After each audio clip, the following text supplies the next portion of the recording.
Bueno, vamos a ir empezando. Antes de empezar brevemente con la presentación y con la charla, comentar un par de cosas.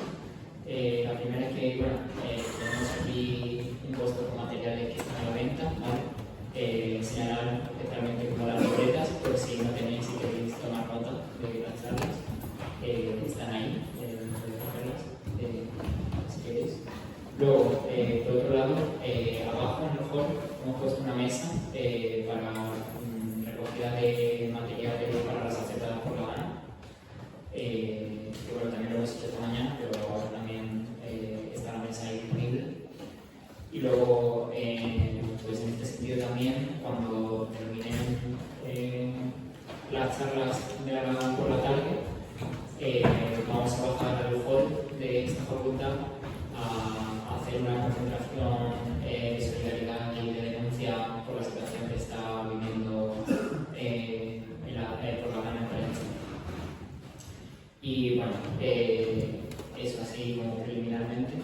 Y antes de entrar a explicar en qué consiste esta Universidad Popular y cómo lo hemos planteado desde el movimiento socialista, pues eso, queríamos aprovechar este espacio para solidarizarnos con todas las víctimas de la gana en Valencia y mandar un mensaje de apoyo a la clase trabajadora valenciana. Porque una cosa debemos dejar clara, y es que los responsables de la magnitud que ha tomado esta catástrofe son los empresarios que han priorizado sus ganancias y los políticos profesionales inútiles y corruptos que han sido incapaces de gestionarla, condenando a ambos con ello a la muerte a cientos de trabajadores. Sus beneficios son nuestros muertos, y la catástrofe valenciana es un claro reflejo de la lucha de clases que atraviesa todos los ámbitos de nuestra realidad y política social.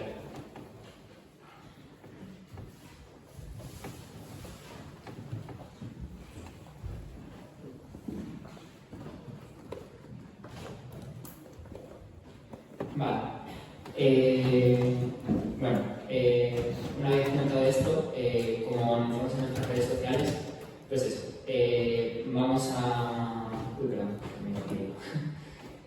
una vez comentado esto, pues comentar que la Universidad Popular ha sido pensada como un espacio de socialización, reflexión y discusión política. En principio, podríamos pensar que toda universidad pretende serlo, que todas aspiran a desarrollar y extender un conocimiento que sirva para entender el mundo en el que vivimos. La realidad, sin embargo, es que toda la industria dedicada a la producción y socialización de ideas sirve para apuntalar una visión concreta del mundo, no para entenderlo. Así, a través de la universidad, la burguesía nos enseña a pensar desde el punto de vista de sus intereses de clase y a plantear los problemas desde ese mismo enfoque de sus intereses de clase. Consigue naturalizar su dominio de clase hasta tal punto que ciertas cuestiones ni siquiera llegan a verse como problemas. Ese, y no otro, es por tanto el objetivo de la universidad: hacernos creer que la sociedad burguesa es la única sociedad posible. A nuestro juicio, muchas de las teorías que nos enseñan en la UNI son teorías obsoletas, y lo son porque son teorías de un mundo obsoleto. Uno en el que no paran de sucederse crisis económicas, mientras nos salvamos cada vez más entre precios disparatados, salarios basura y condiciones laborales de mierda, cuando tenemos la suerte de siquiera encontrar trabajo. En el que vienen a generalizarse los conflictos bélicos en distintas partes del mundo. En el que pueden retransmitirnos en vivo y en directo el genocidio de un pueblo entero sin que nadie pueda hacer nada para frenarlo. Uno en el que vemos como el entorno que habitamos se degrada a pasos agigantados, en el que reaccionarios campan a sus anchas y ganan cada vez más fuerza, y todo ello en medio de una crisis histórica en la izquierda. No hay forma de ocultar ya todo esto.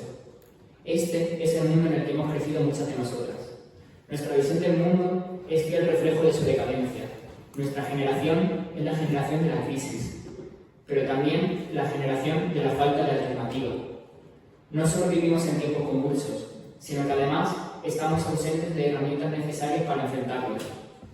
Esa es precisamente la propuesta que hacemos desde el movimiento socialista: construir esa herramienta, construir esa alternativa. Buscamos construir una alternativa a sus políticas y a su visión del mundo, una herramienta que responda a nuestros intereses como clase. Buscamos construir una fuerza de oposición real a empresarios y políticos profesionales y a este mundo decadente de barbarie y de opresión. En este sentido, para que esta alternativa se convierta en una fuerza de oposición real, necesita ser capaz de aportar un punto de vista propio sobre los problemas de nuestra época, requiere de elaborar una estrategia clara que se encamina a la superación del orden actual existente. Y por ello es imprescindible que esa alternativa se extienda entre y sea apoyada por amplias capas de la clase trabajadora.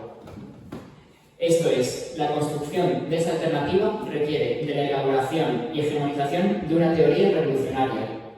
No ha habido ni puede haber un movimiento revolucionario que no esté guiado por una conciencia clara de sus objetivos y de los medios para conseguirlos. La teoría es para nosotros una herramienta de combate, que ilumina las condiciones de lucha, que señala los pasos a seguir, que ayuda a identificar adversarios, peligros y oportunidades. Es, en definitiva, una guía para la acción política. Este tipo de espacios son también un medio de educación en una cultura de la formación, la crítica y el debate entre la juventud. La decadencia que vivimos se expresa también en la alienación a lo que nos lleva mucho tiempo sometiendo toda la industria cultural y del conocimiento a la juventud trabajadora. Y también los partidos de izquierda y su infantilización a la hora de relacionarse con nuestra clase, tratándola como si fuese totalmente estúpida.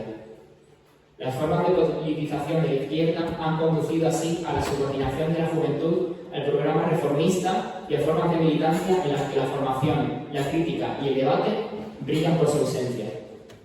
Nosotras queremos poner estas en valor y generar una nueva cultura de militancia, formación y lucha entre la juventud. Por ello, la Universidad Popular es una de las herramientas que proponemos para contribuir a la clarificación y a la elaboración de la teoría marxista y la extensión de la conciencia socialista. Esto es, un medio más para definir la posición independiente de la clase trabajadora y para convertir de nuevo al comunismo en una tendencia político-cultural de masas. La programación de la Universidad Popular pretendía precisamente contribuir al debate político desde distintas posiciones al respecto de distintas problemáticas, pero también vincular todas ellas a la propuesta estratégica que plantearemos en la última de las charlas que se ven en cada ciudad. Y es que todo conocimiento debe estar al servicio de la superación del orden actual existente. Esperemos que esta Universidad Popular sirva para ello. Os agradecemos vuestra presencia aquí y dicho esto, me hago paso a la primera charla.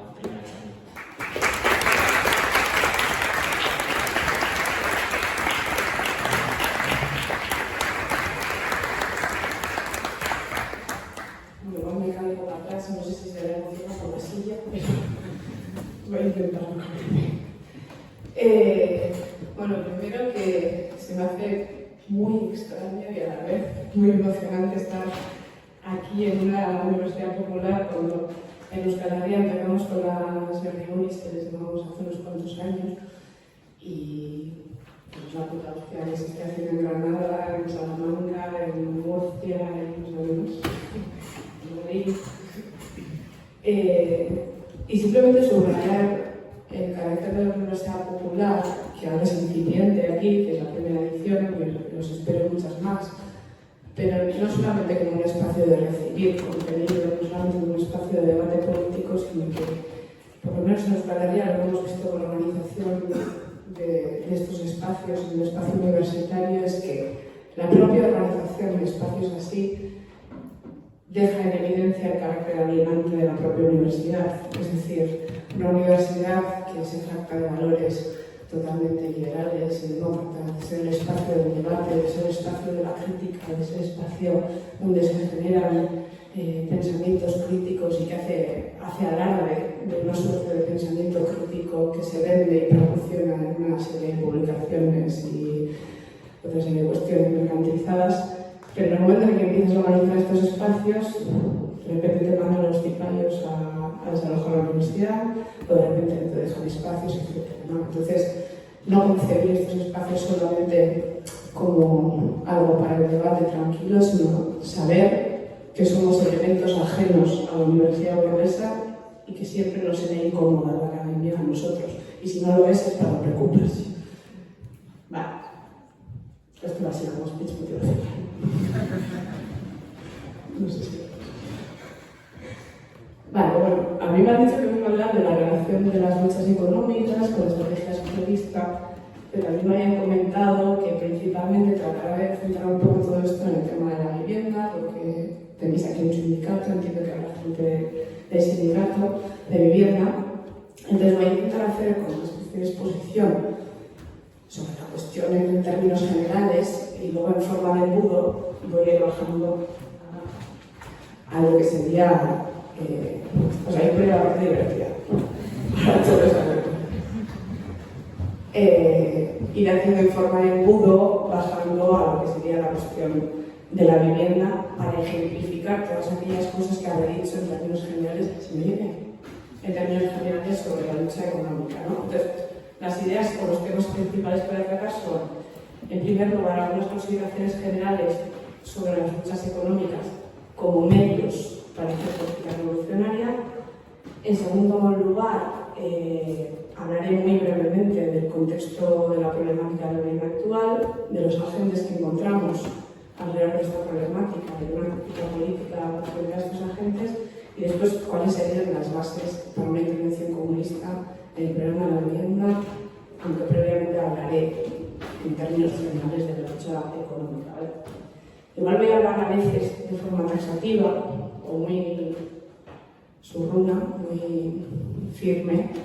Voy a intentar no hacerlo, pero ninguna de estas ideas es absolutamente férrea, tiene muchísimos matices y si algo es complejo es la sociedad y la política. Por lo tanto, como me he hecho un esquema va a ser un poco pum pum pum, pero luego en la ronda de preguntas que espero que haya después me podéis dar cera.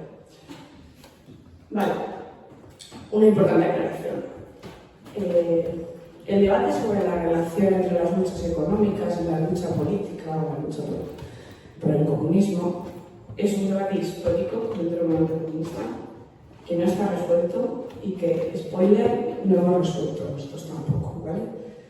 Un poquito de baño de humildad, es decir, a veces parece que traemos aquí la receta absoluta y definitiva del manual de Piketty de cómo hacer la revolución y ni mucho menos, ¿no? No hemos resuelto. Hay muchas cuestiones por resolver, como por ejemplo qué carácter tiene un sindicalismo más político y no puramente economicista, cómo se articula la participación de las masas en todas las estructuras de lucha económica, o incluso ya yendo a tocar eso, cuál es el programa económico, cuál es el programa para la construcción económica del socialismo, es decir, qué características tendría un Estado socialista basado en unas sociedades en clases, donde se gestionan los recursos de forma universal, igualitaria, etc. Pero qué traducción técnica a nivel de plataforma económica tiene eso, que es un sistema de vivienda socialista. Más allá de la idea de que debería ser universal y de calidad, pero ¿qué términos de calidad pueden garantizarse en esta sociedad? Sin llegar a los límites materiales de nuestro ecosistema, o garantizando que hay un nivel de vida garantizado de forma universal. Es decir, todas estas cuestiones no están resueltas. Y esto no lo estoy diciendo para decir que estamos en pañales, no estoy diciendo esto. Digo esto para que valoremos la complejidad de la política y una de las que yo creo que han sido las fortalezas, una de las fortalezas del movimiento socialista desde su creación, ¿no? Una de sus fortalezas yo creo que ha sido el rechazo del dogmatismo o el no tratar de hacer una especie de elaboración intrauterina de la teoría que en un momento se acaba y tú se la presentas a la sociedad y como tienes un análisis el más chulo de todos, pues la sociedad premiará tu maravillosa coherencia y todos te seguirán como el flautista de Almería hacia la revolución.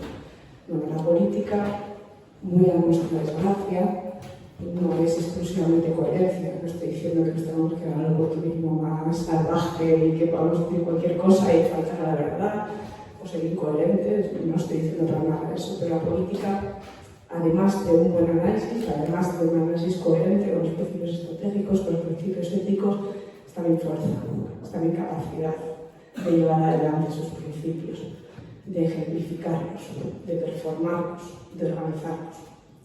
Entonces, yo creo que hay una cuestión que nos ha quitado, por lo menos en el inicio del movimiento socialista, muchos quebraderos de cabeza, que era, vamos a ponernos de acuerdo en las cuestiones estratégicas esenciales, es decir, cuál es el momento actual, cuáles son las tareas actuales estratégicas, y después el resto de cuestiones vendrán cuando sea necesario que vengan. Es decir, Esto de hacer una definición ideológica de la A a la Z, de lo que somos y dejamos de ser, cuando no eres nadie, cuando todavía no has empezado con una tarea organizativa, etc., pues es propio de una actividad de las sectas o es propio de la actividad de una militancia más identitaria que otra cosa. Es decir, necesito un libro de definición para que los militantes vengan a mí y se sientan identificados con los militantes de los 10 puntos de mi programa. Eso no es política, eso es una simplificación absurda de lo que es la política, ¿no? Y todo esto que estoy diciendo tiene que ver con la relación entre la teoría y la praxis, es decir, nosotros ponemos sobre la mesa los principios estratégicos básicos, unas tareas estratégicas básicas, y después la teoría se va ensanchando a medida que la praxis te va presentando nuevos desafíos teóricos. Y me digo un poco, pero todo esto venía a cuenta de que la cuestión de la lucha económica no está completamente resuelta. Es decir, no tiene sentido ponernos a definir qué es la construcción económica del socialismo, este ejemplo que he puesto antes de cómo sería técnicamente un sistema socialista de vivienda, si todavía no tenemos una plataforma técnica, si todavía no tenemos una organización más o menos con implantación de masas, etc. Por lo tanto, todas esas cuestiones no hay que dejarlas a un lado, son retos teóricos y prácticos que van llegando, ¿no? ¿Ustedes han entendido? Es que tengo un ejemplo que no sé si es bueno, lo digo y igual la leo, pero por ejemplo, cuando nos creamos, la peña que me decía, ¿tú qué opinas de Venezuela?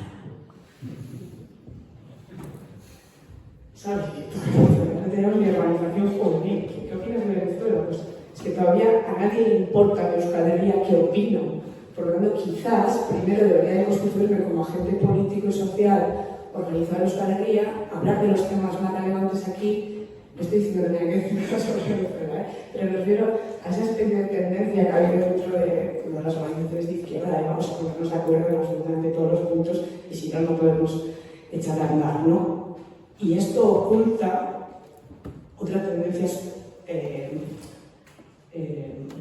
aspiracional. ¿Ven cómo vas aquí, no? Ahí está. Que está debajo. Que sería que realmente no nos estamos poniendo de acuerdo en las cuestiones estratégicas esenciales, ¿no? Vale.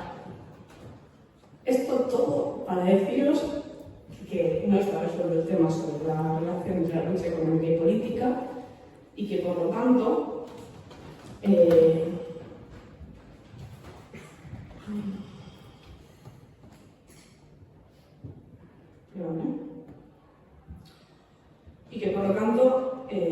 los presupuestos que voy a presentar hoy son hipótesis de trabajo válidas para la fase que nos corresponde, pero modificables en una fase futura donde haya un mayor desarrollo, donde haya un mayor desarrollo organizativo, político, etc.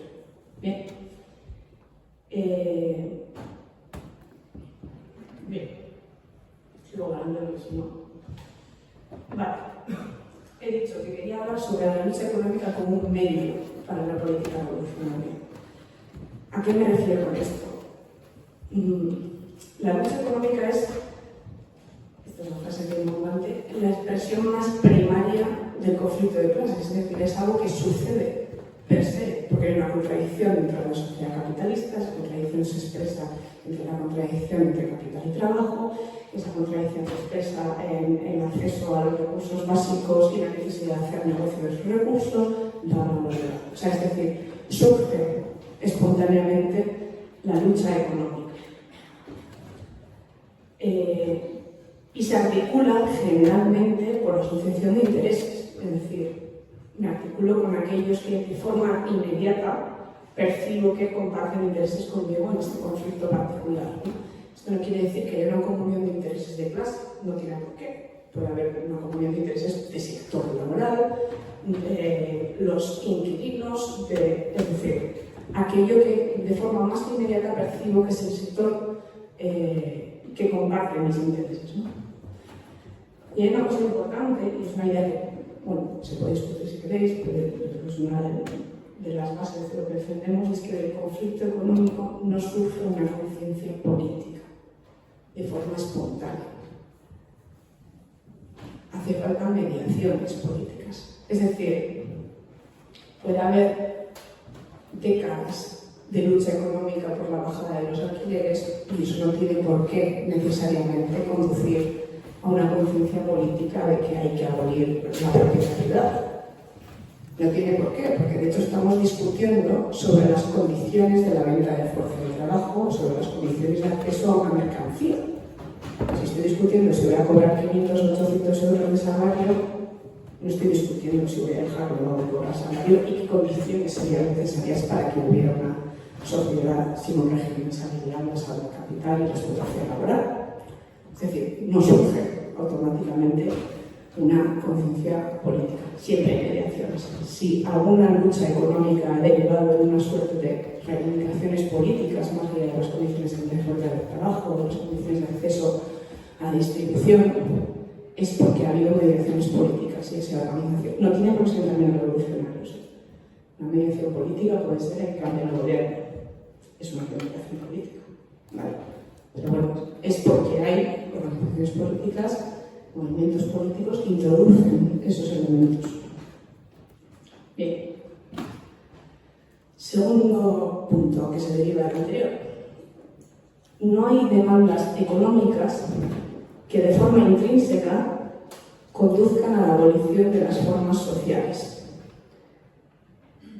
Ninguna demanda económica del ámbito de la lucha económica per se conduce a la abolición del Estado burgués, por lo mismo que acabo de estar comentando antes, ni a ninguna de sus formas fundamentales.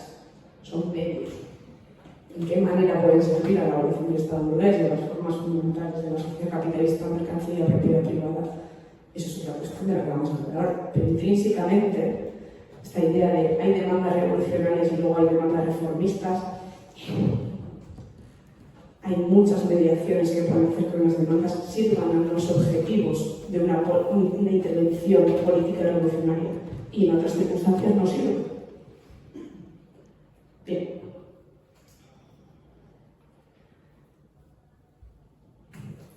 Con esto ha habido principalmente dos formas de entender la cuestión de, bueno, tres formas, si tenemos en cuenta la forma socialdemócrata o reformista, que sería las demandas económicas, una por una, acumulativamente, ¿no? Pueden surgir cambios estructurales de todas ellas. El reformismo. Claro, esto lo dejamos a un lado porque está conocido. Pero ha habido otra serie de concepciones sobre las demandas económicas. Por ejemplo, desde Trotsky o en el trotskismo se ha entendido que planteaba un programa de transición. Se ha entendido que eligiendo una serie de demandas que trastocaban los intereses en aquel momento del sistema capitalista, esto podría llevar a un derrocamiento del propio sistema, ¿no? Es decir, unas demandas tan absolutamente radicales que podían motivar pues la superación misma de las formas capitalistas, ¿no? Claro, el problema de esto es que Trotsky lo planteaba desde la perspectiva de un sistema que estaba supuestamente en quiebra. Eso no sucedió y por lo tanto esas demandas no consiguieron el efecto que buscaban, ¿no? Pero también hay otra noción que tampoco es exactamente la nuestra y que hay que manejar con cuidado, que es poniendo sobre la mesa, vale, no vamos a ir con demandas reformistas porque son reformistas. Me da igual si pago 800 euros o 600 euros por alquiler. Voy a proponer una demanda que sea tan absolutamente radical que el Estado sea incapaz de asumirla. Esto no lo estamos desechando de entrada. Puede tener una función para la guerra cultural. Es decir, voy a poner esto sobre la mesa porque me interesa para hablar de ciertos temas, pero en sí misma la demanda es posible. Vale, porque hay que tener cuidado con esto. Porque si no hay una organización política, si no hay un partido comunista en construcción, si no hay una unidad estratégica que dote de sentido a todo esto, si tú consigues hacer política de masas con esas demandas imposibles, solo se podría utilizar si hay una organización política detrás que pueda avalar esos medios, que pueda decir, no, esto sirve para demostrar que dentro de la forma política y económica del Estado burgués es imposible Pero mi organización de masas, nosotros, somos garantes de que puede haber una construcción de un Estado socialista diferente donde sí sería posible esto. Sin ese tipo de premisas, lo primero queda en el más absoluto reformismo y lo segundo puede incluso llegar a alimentar vías reaccionarias.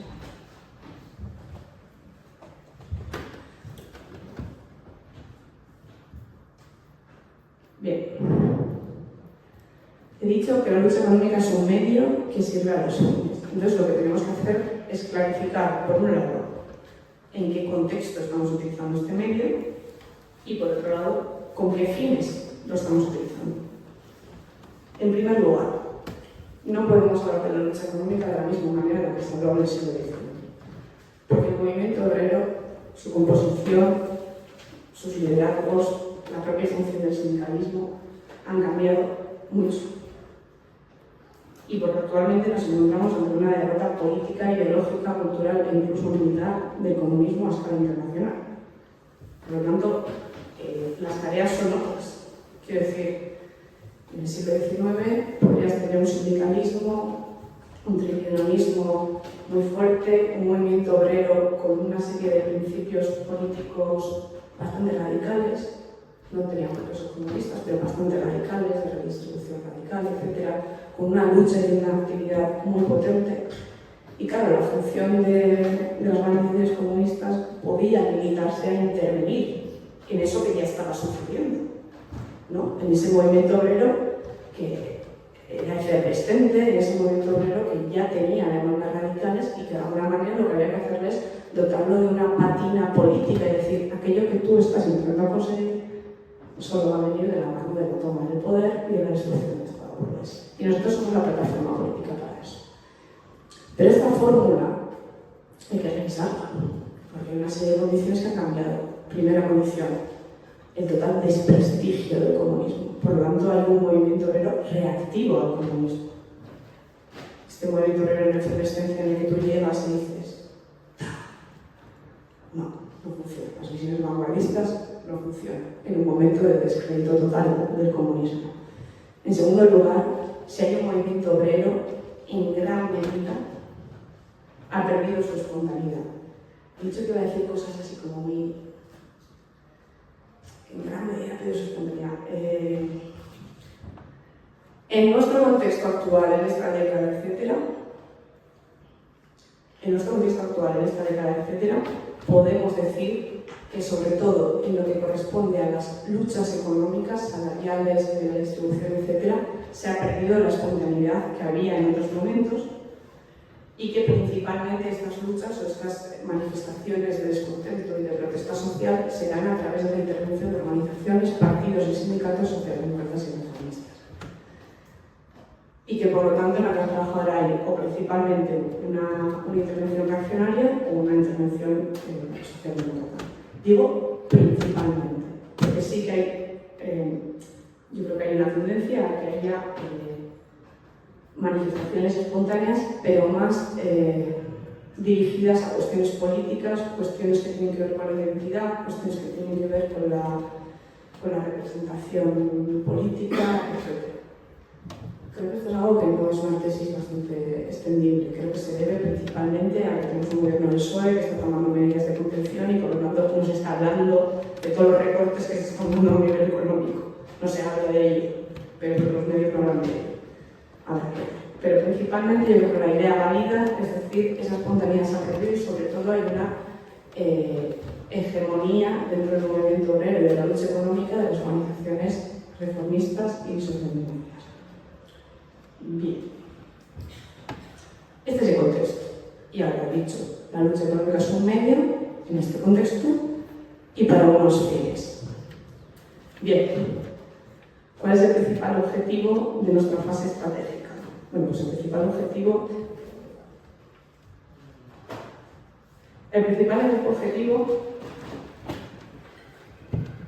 tensión, es la construcción de lo que gusta. Y entonces, en esta fase prepartidaria, es decir, previa a la construcción del Partido Comunista, con esto nos referimos a una organización que tenga una escala suficiente, que tenga una unidad estratégica suficiente, suficiente, que tenga una implantación de masas suficiente, no una secta, autonomía partido.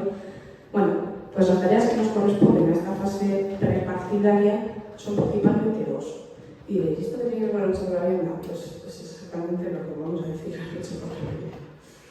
La primera, una tarea de reunificación de destacamentos comunistas o destacamentos que puedan convenir en objetivos de cambio y de transformación radical de la sociedad.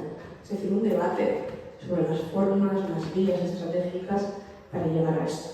También en el ámbito de la vivienda, con aquellas personas y organizaciones que tengan unos objetivos de cambio radical de la sociedad y dar ciertos debates sobre los límites y las potencialidades que se han visto en esta lucha.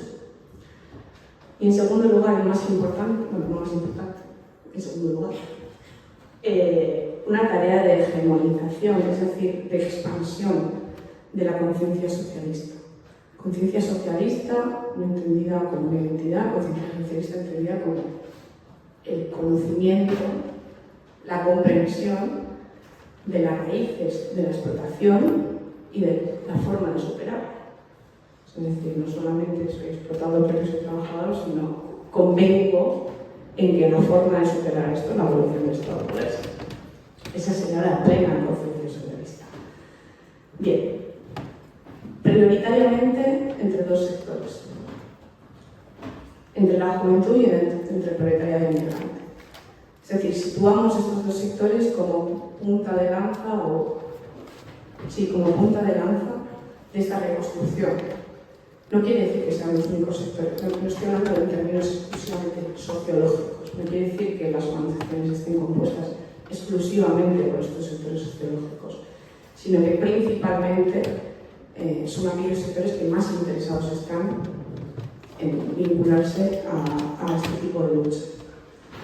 Bien, ¿y cómo se da esa hegemonización? Pues a través de dos cosas, a través de un proceso organizativo y a través de una guerra cultural en todos los ámbitos. Con guerra cultural nos referimos a esa extensión de la conciencia socialista, es decir, a hablar de las causas de la explotación, a hablar de las formas de superación de esa explotación y sobre todo a convenir en la idea de que un Estado socialista sería el garante de plenos derechos económicos y políticos. Es decir, no quedarnos en un momento de ofensiva económica, de regresión de derechos en la pura defensa de estos, es decir, no solamente hacemos frente al momento represivo, sino que además planteamos la extensión de estos derechos políticos y económicos que solo podrían tener sentido o solo podrían tener viabilidad dentro del Estado socialista. Bien, estos son los objetivos generales del movimiento socialista. Y lo digo porque luego cuando hablo de vivienda me voy a referir a estos objetivos, porque son medios para cumplirlo. La lucha, os puede parecer igual, no sé, porque he discutido con mucha gente que ha militado en el movimiento, esto es una morcilla, pero he discutido con gente que ha militado en el movimiento por la vivienda y me decía, esa palabra, intervención, es un poco utilitarista. A ver, estamos hablando de política, entonces estamos hablando de que queremos transformar la sociedad, estoy hablando de los objetivos para poder transformar la sociedad. Decir que estamos haciendo una intervención en el ámbito de la vivienda no quiere decir que me la sube un pijo las condiciones que les dan a la clase trabajadora. De hecho, lo que estoy diciendo es que nos importan tanto que estamos reflexionando sobre cuál es la mejor forma de intervenir ahí para conseguir cambios reales. Y bueno, era necesaria esta morcilla, pero pues ahora sobre ello. Vale. Entonces, antes de meternos en la lucha por la vivienda, último punto. ¿Qué lecciones? Porque hemos dicho cuáles son los objetivos a los que debería responder la lucha económica, cuál es el cambio o las circunstancias diferentes que nos encontramos, cómo se debe ir resolviendo la cuestión de la relación entre la lucha económica y la lucha política con el avance de la propia organización comunista y la comunista. Bien, pero ya podemos decir ciertas cosas que son mínimos. Es decir, ya hacemos un análisis de la experiencia de luchas sindicales, de luchas económicas de los siglos anteriores, y ya sabemos qué cosas son básicas para empezar a intervenir en el ámbito de las luchas económicas. La primera es la unidad estratégica. No estamos aquí proponiendo hacer una organización parcial, es decir, que solo responda a un ámbito de la vida, sino que estamos planteando hacer una organización que abarque el mayor número de ámbitos posibles de la vida y que no plantee la parcialidad de la lucha como un punto estratégico. No se puede desde la parcialidad resolver cuestiones que tienen que ver con todo el funcionamiento social, ¿no? En segundo lugar, la segunda premisa es la necesidad de abarcar la totalidad del salario. Es decir, esto es algo básico si vemos lo que ha sucedido con las luchas salariales del siglo XIX y siglo XX. Es decir, las gallinas que entran por las que salen. Consigo una subida salarial, pero de repente me suben al alquiler. O consigo bajas por maternidad, pero al mismo tiempo en el sistema sanitario me están quitando la unidad pediátrica, ¿no? O sea, es decir, si no hay una unidad estratégica en todos los ámbitos del salario, pues bueno, las gallinas que entran por las que salen. Vale. Después, sin más, luchar siempre por mejoras universalizables y no corporativas, es decir, no por las mejoras de aquellos sectores de la clase trabajadora que estén en un mejor lugar. No quiere decir que exclusivamente vayamos a ver el núcleo en proletariado, evidentemente, pero no aquellas mejoras que se den a costa de otros sectores de la clase trabajadora. Por ejemplo, luchar por la recontratación en una industria, en la Michelin, mientras al mismo tiempo ha convertido el 40% de la plantilla en ¿cómo se llama?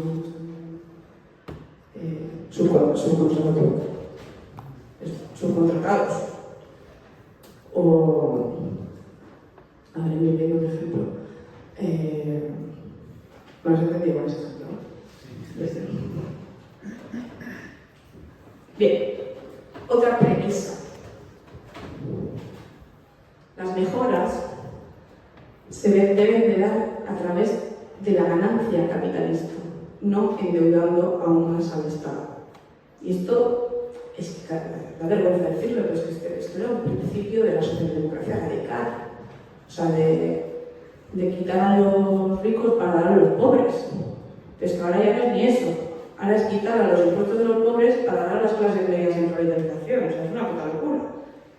Pero bueno, los comunistas en la lucha económica tenemos que defender esto, que no supone la superación de las formas de explotación capitalista, pero como reivindicación económica, si hay que conseguir mejoras, etc., siempre a costa de la ganancia capitalista. Y esto en vivienda lo estamos viendo. Quiero decir, si una mejora es una ayuda de 300 euros a un propietario, pues paga el bonos.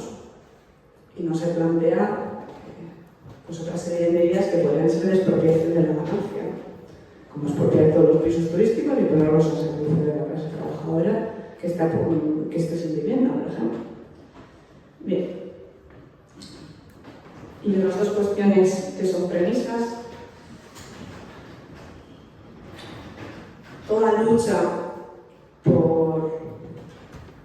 Quizá lo más difícil, pero toda lucha por mejoras económicas tiene que aumentar la capacidad política de la clase trabajadora y no reducirla. Es decir, debería de ir proyectada a no reforzar el Estado, es decir, no hacer que el Estado tenga mayores competencias represivas, mayores competencias sobre la vida de las personas, ayudas que tienen un control burocrático constante sobre la vida de los trabajadores, es decir, subsidios cuya contraparte es que esté atado a la rueda de la Lanbide. Lanbide, aquí, bueno, al SEPE. Al SEPE, se me entiende, ¿no? Y eso es lo más difícil, porque es algo que ahora en una fase preliminar es muy difícil de contemplar, porque todas las mejoras arrancadas son mejoras que vienen de la mano del Estado. Entonces esto es procesual, es decir, a medida que haya una organización comunista muy fuerte, capaz no solo de decir expropiación de viviendas turísticas, no, expropiación de viviendas turísticas bajo control obrero. ¿Y qué es bajo control obrero? Bajo control de cooperativas de vivienda comunistas, o bajo control de... ¿Me explico, verdad? O sea, es decir, toda lucha económica tiene que venir de la mano de un aumento de la democracia proletaria, y esa es nuestra tarea. Esa es la tarea de generar espacios de autoorganización, esa es la tarea de generar espacios de decisión sobre la cotidianidad, etc. Bien.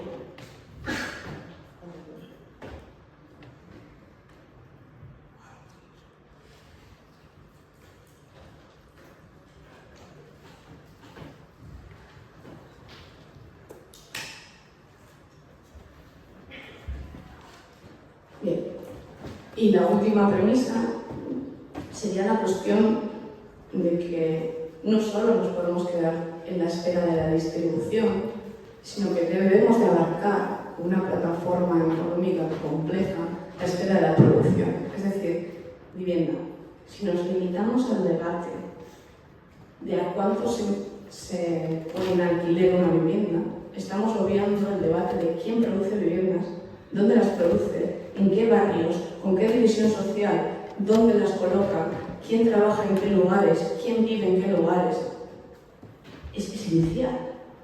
Y si no tratamos eso, las propuestas que estaremos haciendo serán totalmente irreales. Y cuando esté discutiendo con un fascista, o cuando esté discutiendo con un multipropietario, me dirá, lo que tú dices es imposible. Y yo tendré que decir, ya, es imposible. O sea, es decir, ejemplo, no es aquí, pero en Euskal Herria hay muchos pueblos donde efectivamente hay falta de vivienda. Es decir, no hay casas suficientes para toda la gente que tal, ¿vale?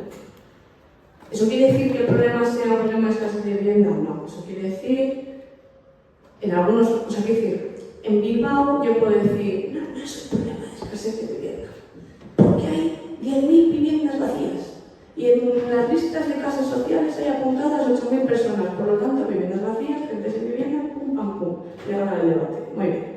Me voy a Alemania, un pueblo de al lado muy pequeñito, de Donosti, y efectivamente no hay viviendas. Claro, si no trato la cuestión de cómo se producen las viviendas, dónde se producen, cómo está distribuida la población de forma absolutamente absurda, estoy perdiendo el debate. Y de hecho me estoy conduciendo a un debate que voy a perderlo. Si no abarco la esfera de la producción. Lo mismo, estoy hablando de vivienda, pero lo mismo con la producción de comida, con la producción de todo tipo de cuestiones, ¿vale?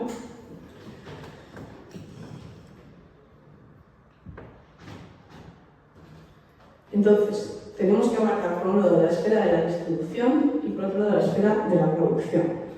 La esfera de distribución sobre las bases antes mencionadas.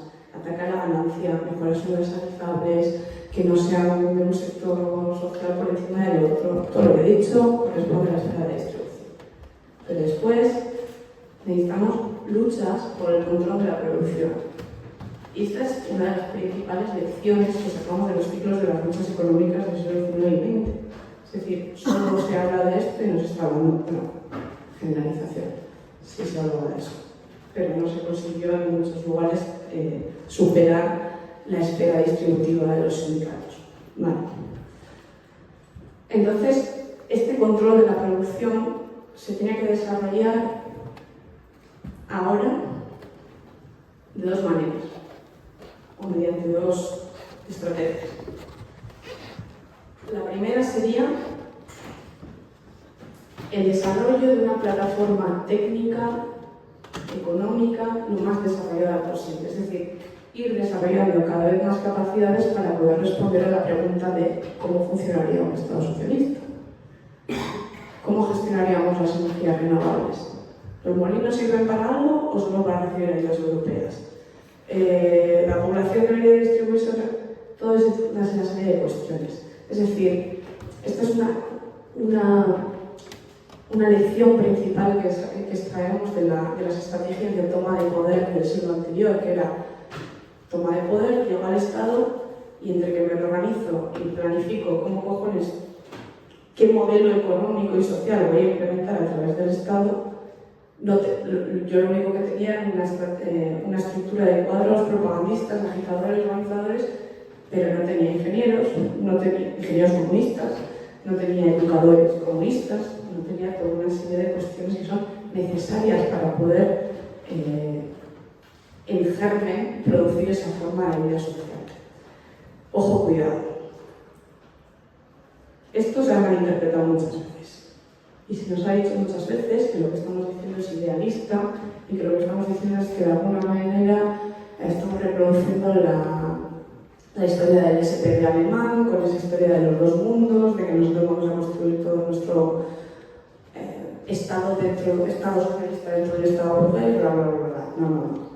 Lo único que estoy diciendo es que esto es una premisa para que si hay un momento insurreccional, de toma de poder político, etc., no llegues allí y estés en bragas. No estamos diciendo que sea posible desarrollar una teoría completa de cómo sería la construcción económica del socialismo en todas las ramas de la producción, ni que eso pueda, ni en una ínfima parte, aplicarse en un sistema capitalista globalizado con un sistema de mercado exterior. No estamos diciendo eso. Lo que estamos diciendo es que nos falta la plataforma técnica en potencia para que si se da ese momento se pueda plantear una forma de Estado transicional hacia un Estado comuna, pero que tenga en sí mismo una serie de nociones claras. Bien, he dicho que tenemos cosas, una es esta, y la segunda es lo que he dicho antes, la democracia proletaria. Es decir, la organización en la esfera de la producción. Y en este momento particular, como he dicho, esto es revisable en el sentido de que puede que esto no nos sirva en 5 años, ahora nos sirve. En la situación actual, abogamos por, principalmente, dar las luchas de la distribución con el proletariado, es decir, la lucha económica entendida clásicamente por la mejora de las condiciones de vida, etc., principalmente con el proletariado, y hacer una apuesta fuerte por la esfera de la producción entre las clases medias, etc. Ejemplo, un instituto. Nosotros como organización comunista. Me voy a poner a luchar por las condiciones laborales de un profesor que, bueno, no sé aquí, pero por ejemplo en España cobran que lo flipas. Que cobra de puta madre y que además tengo sindicatos reformistas que lo hacen muchísimo mejor. Quiero que la adhesión de una clase media nacional nacionalista sea a través de demostrar que yo como plataforma económica puedo mejorar sus condiciones de vida, o puede darse a través de otra serie de cuestiones como reflexionar sobre la producción, reflexionar sobre cómo es el sistema educativo, reflexionar sobre cómo pueden dar clases, sobre qué función represiva tiene sobre los alumnos, sobre cómo la administración central le escapa recursos constantemente para poder dar la educación mejor. Es decir, una adscripción ética, si lo queremos entender así, a un sistema socialista por ser en potencia objetivamente mejor, no porque actualmente responda de forma más eficaz a sus intereses particulares. Esto no lo absoluticéis, pero más o menos por ahí. O sea, y mientras tanto, por ejemplo, en el ámbito de PME, etcétera, defender los intereses de tipo de Estado. Vale. Dicho todo esto, llego a la parte estrecha del embudo y vamos a la lucha por la vivienda. Pero estas son cuestiones generales sobre la lucha económica, pero ahora voy a tratar de traducirlas al ámbito de la vivienda. Bien.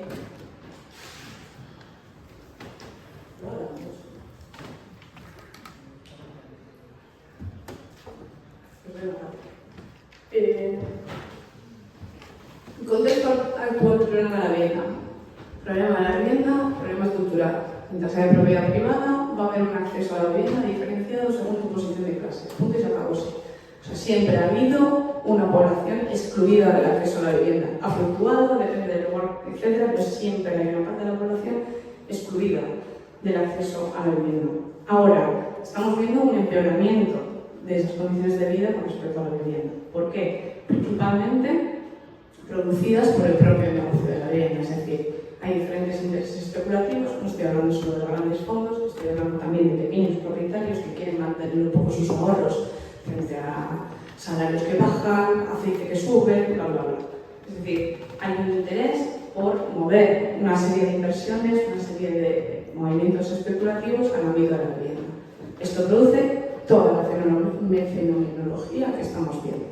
Aumento de los precios del alquiler, filtros racistas y clasistas, endurecimiento de los códigos penales, es decir, aparte de mover sus intereses económicos, lo que quieren hacer ambos en comunidad de intereses, grandes y pequeños propietarios, es conseguir las mejores condiciones políticas, económicas, judiciales, para que su inversión en vivienda sea rentable. Entonces, pues todo lo que estamos viendo es fruto de eso. Bien. ¿Sobre qué coordenadas sociales en el Estado español se está entendiendo esto? ¿Cómo se está percibiendo? Y sobre todo, bueno, voy a hablar del sentido común reformista, del sentido común que entiende este problema como un problema.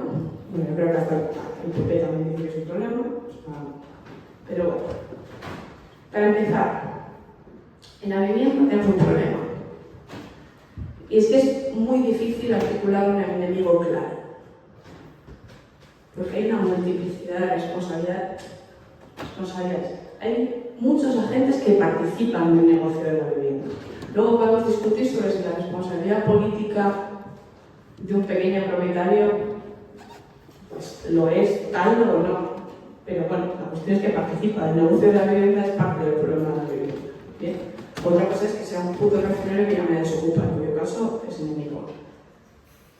Pero bueno, al final estamos hablando de una sociedad, mucha de la cual participa del negocio de la vivienda. Por lo tanto, es difícil, uno, traer a este sector de nuestro lado y dos, que este sector identifique un enemigo claro.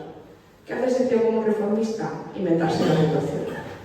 Se inventa un relato por el cual aquí hay un mercado de la vivienda totalmente copado por oligarcas y rentistas enormes y fondos buitre, que son los únicos que crean el problema de la vivienda, y eliminando esta especie de usura rentista orgiástica, pues todo bien. Vale.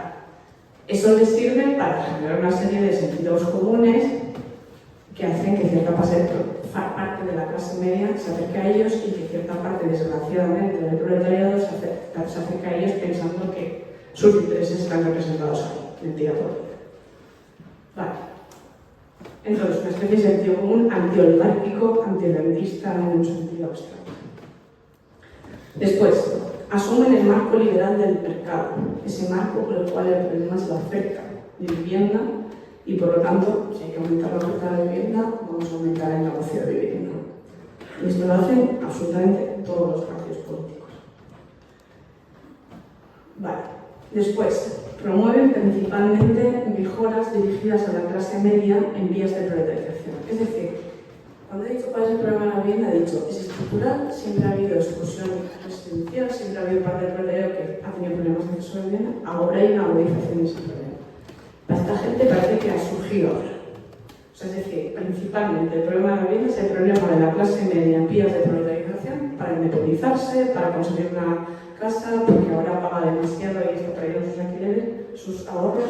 Es parte del problema de la vivienda. No estoy diciendo que no hay que responder a esto.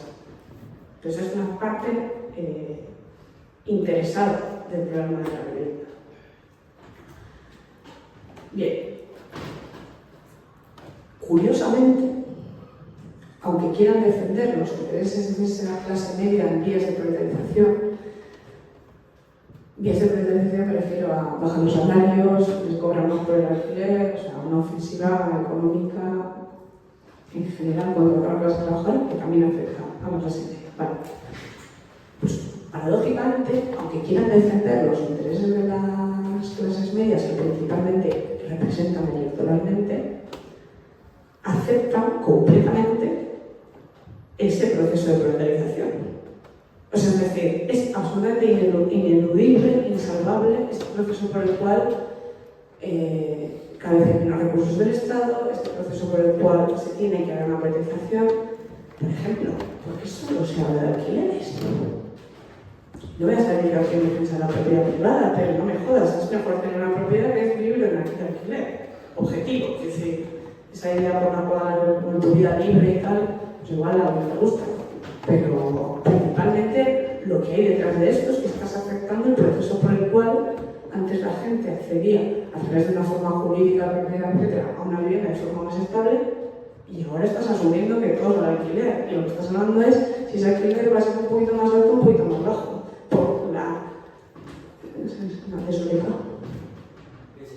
Por el desequilibrio que se ha generado cuando pues, toda esa población que antes accedía a la propiedad ahora accede al alquiler. O sea, quieres defender los intereses de tus clases medias nacionales, pero aceptando el marco ineludible, claro que es el marco de la crisis capitalista, evidentemente, por el cual el Estado no tiene más que dar.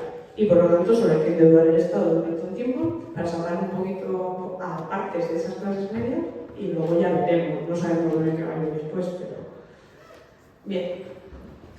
Después, otra cosa fundamental de este sentido común socialdemócrata o bastante mayoritario en la sociedad es que aceptan la diferencia en el acceso a la vivienda según la clase social.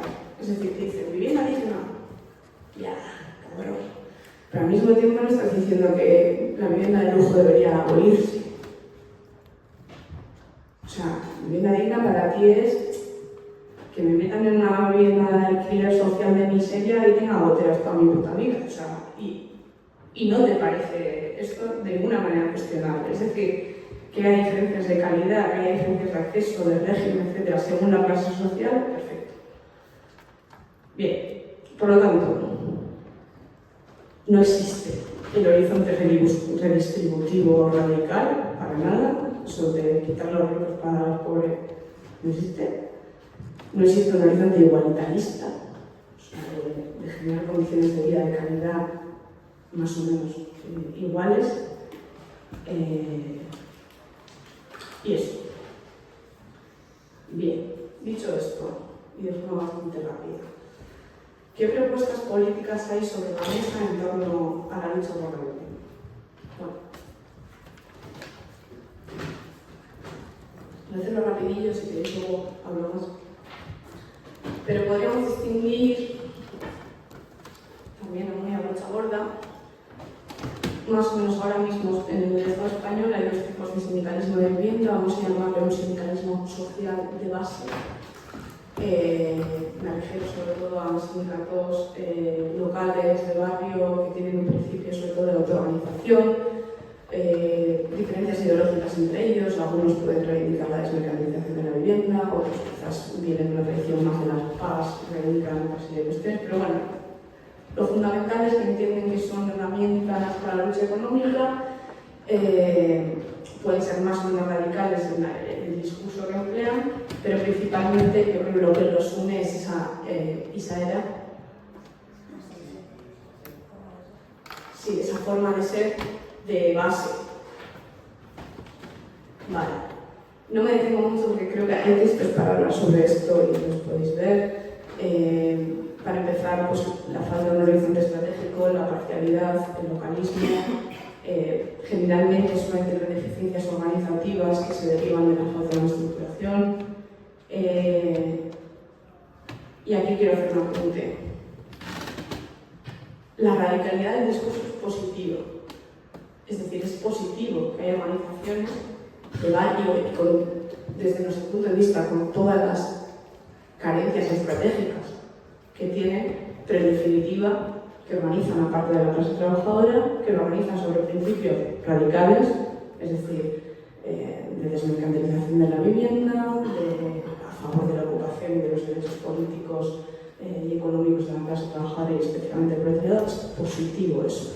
Solo estamos diciendo es estratégicamente impotente. Es positivo mientras haya pues, otra serie de movimientos políticos que estén haciendo el trabajo estratégico y de alguna manera pueden formar parte del cosmos de ese movimiento obrero radicalizado que evidentemente nosotros queremos. O sea, es decir, que exista un crisol de organizaciones que no tengan un fundamento estratégico puramente comunista, pero que radicalicen la lucha y lo hagan en términos, pues como digo, radicales, es positivo. La crítica que hacemos es la estrategia y es de clarificación para nosotros mismos, simplemente. Digo porque a veces hay un poco de crítica barata aquí y joder. Vale. Y por otro lado estaría el sindicalismo social reformista, que sería principalmente, ahora mismo en Estados Unidos estaría representado por los sindicatos de inquilinos y que comparte algunas de las cuestiones que he dicho antes, pero supera otras y presenta otra serie de problemas. Evidentemente el economicismo, la parcialidad,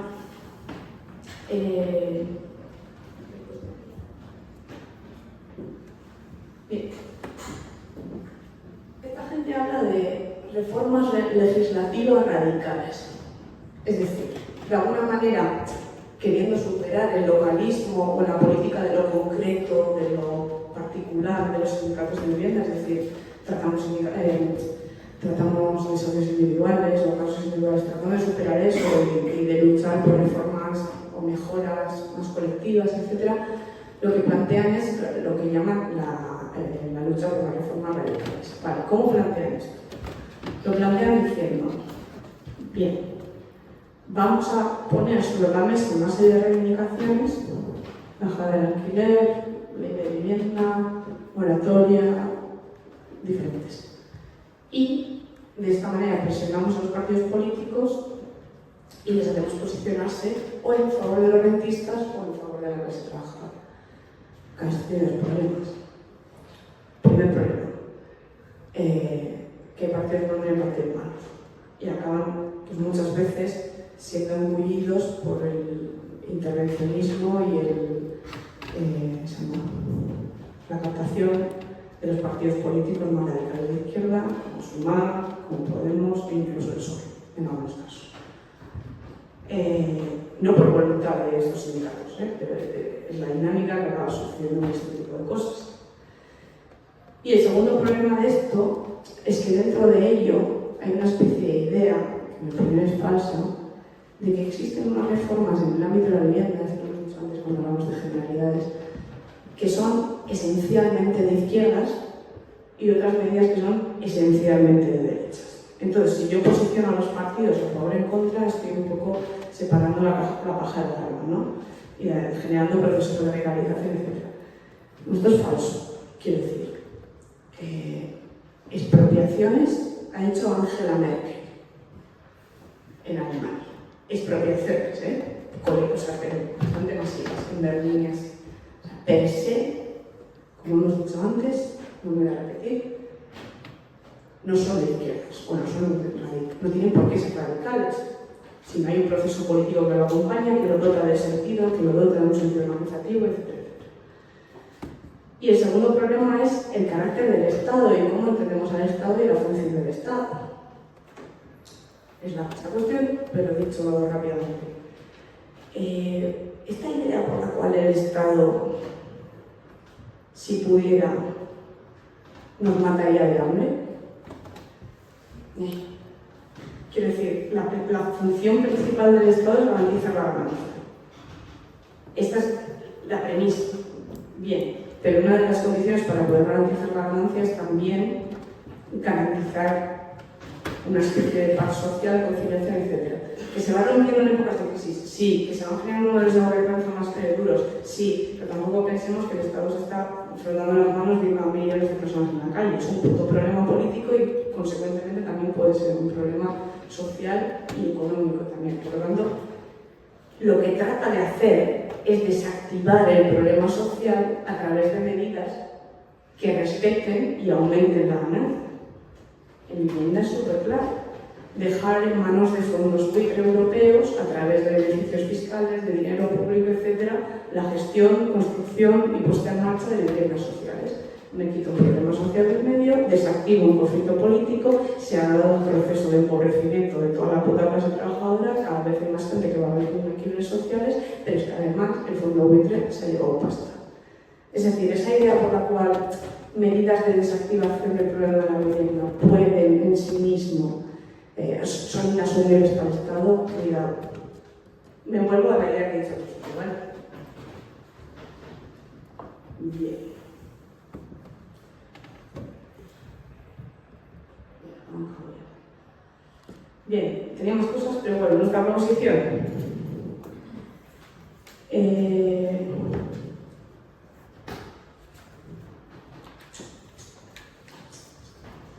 Es absurdo, es importante para el debate político y para la clarificación, pero es un punto absurdo recriminar a sindicatos así, que no se dan a sí mismos los objetivos de la construcción de una sociedad comunista, que no se dan a sí mismos estos principios, como que las reformas que ponen en marcha son reformistas. Ya, es que son, o sea, es tu objetivo explícito, o sea, que muchas veces criticamos de forma un poco vana. Y menos sentido aún tiene recriminarles que sus proclamas refuerzan el sentido común reformista. Porque realmente lo que diferencia una cosa de la otra, como he intentado explicar antes, es que esas mejoras parciales, con todas las premisas que hemos dicho antes, lo hemos explicado a nuestra ganancia, de alguna manera acompañan a un movimiento político con una estrategia clara, etc. Entonces, claro, al final un poco estamos como señalando nuestras propias deficiencias políticas, porque dices, esas reformas son reformistas. Lo de bajar el 40% del alquiler es reformista. Claro, lo es, pero para nosotros no nos cumple esta parte. ¿Vale? Con esto solo quiero decir que no esencialicemos cosas. Que dentro de 10 años, en algún momento se dice en algún contexto no militarista, bajar el 40% puede tener sentido. Con todas las premisas que he dicho antes. Pero al final, esta es la fina línea de la intervención política. Y la fina línea de intervención política es intransigencia absoluta en los fines. Sociedad comunista, destrucción del Estado burgués, abolición de las clases sociales, intransigencia absoluta. Firmeza en los principios estratégicos acordados, mantener la independencia política y la organización del proletariado, construir priorizar sobre todo el resto de los objetivos la guerra cultural que hemos dicho en términos comunistas. Es decir, no poner ningún otro objetivo por delante de este, guerra cultural por los principios comunistas.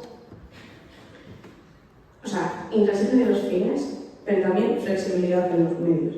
Y esta es la fina línea por la que transita la política revolucionaria. Es decir, si nos caemos de un lado, si los medios se subordinan a los objetivos, o sea, si los objetivos se subordinan a los medios, entonces puedes caer en el más absoluto oportunismo o en el más absoluto economicismo, ¿no? Y si se rechaza todos los medios, todas las mediaciones, pues se puede caer en la secta política, ¿no? Por eso nos van a criticar constantemente. Quiero decir, los reformistas por ser intransigentes y por priorizar siempre la guerra cultural, por la extensión de los objetivos comunistas, etc. Los dogmáticos por ser reformistas, porque de vez en cuando puede que hablemos de reformas y de mejoras parciales. Bien. Entonces, nuestra posición. Claridad en el análisis y en la economía de otras cosas. Claridad en que se trata de un problema estructural, no un problema coyuntural que corresponde a las clases medias en la organización. Claridad en la propuesta, que en este caso es una propuesta estratégica que sea la negación del problema en términos generales, no para un sector de la población, no para un determinado tiempo, no para un determinado país, sino vivienda universal, gratuita y de calidad. Este es el elemento con el que vamos a hacer propaganda estratégica. Y para conseguir dicho objetivo, o sea, la consigna de vivienda universal de calidad lo que nos permite es hablar del Estado socialista, de esa economía política, o sea, de esa plataforma política diferenciada. Y hay esferas de la producción que es súper difícil, pero en la vivienda los ejemplos son simples. Ese lema Ocupi tiene sentido. Casas, pues... Mira, eso. Tiene todo el sentido del mundo. Es una contradicción evidente, evidentísima. Hay suficientes medios en esta sociedad como para garantizar un sistema de bienestar universal y de calidad, no solamente en el ámbito de la vivienda, en el ámbito de la comunidad, en todos los ámbitos de la vida. Existe el desarrollo suficiente y la contradicción absoluta entre las posibilidades técnicas y las posibilidades secuestradas por este modelo de sociedad es lo que hace posible hablar de la construcción de un Estado socialista. Entonces, guerra cultural con una consigna de fin de universal gratuita de calidad. Bien, y claridad en los objetivos de la intervención y de la lucha por la vivienda. Y se relacionan con los objetivos que he dicho antes, es decir, extensión de la organización entre el proletariado juvenil y el proletariado inmigrante, debate con otra serie de propuestas estratégicas que tienen un horizonte radical, debate estratégico, debate político y sincero, con aquellos que tengan unos intereses sinceros por una transformación social real. Y extensión de la conciencia socialista, guerra cultural en el favor de la vida universal y de calidad. Y bueno, todo esto tiene una serie de concreciones infinitas, que hoy son unas, mañana son otras, pues conlleva una serie de reflexiones. Si tenemos claro que estos son los objetivos, pues con una serie de reflexiones organizativas. ¿Qué modelo de sindicato me viene mejor para hacer esto? Pues por ejemplo, nosotros apostamos, me salto una cosa importante antes de esto, que teniendo todo esto en cuenta, los objetivos le aplicamos tres funciones a la lucha por la vivienda, que se definirían como, en primer lugar, autodefensa socialista efectiva, es decir, ser herramientas efectivas de verdad en la lucha por las condiciones de vida de la clase trabajadora. Son un compromiso real, férreo, por esas condiciones. Bajo todas las premisas políticas que hemos dicho antes, sí, pero un compromiso incondicional. Y ser efectivos en esa labor. O sea, gran parte de lo que he dicho antes, la política por desgracia no es coherencia, es fuerza. Con fuerza no me refiero solamente a la fuerza, me refiero a capacidad. Y la capacidad de una plataforma por la lucha económica es muy importante, es muy performativa y puede generar una adhesión hacia un proyecto que inicialmente no tiene por qué ser lo más racional posible, no tiene por qué ser, que decir, cuando nosotros nos metemos a militar con 15 años, ¿tú te crees que tenemos una concepción socialista plena? No, pues muchas veces entramos a militar por emocionalidades, por impulsos, por relaciones personales, por lealtades. Y eso todo hay que construirlo también. Y el sindicalismo y la lucha económica es una forma de construir también lealtades y de construir confianzas en las organizaciones políticas y en sus potencialidades. 1, defensa socialista efectiva. 2, lucha cultural, lo he dicho. Y 3, generar esa democracia, esa institucionalidad proletaria, que sean espacios donde se empiece a ejercer esa politización, esa toma de decisión, etc.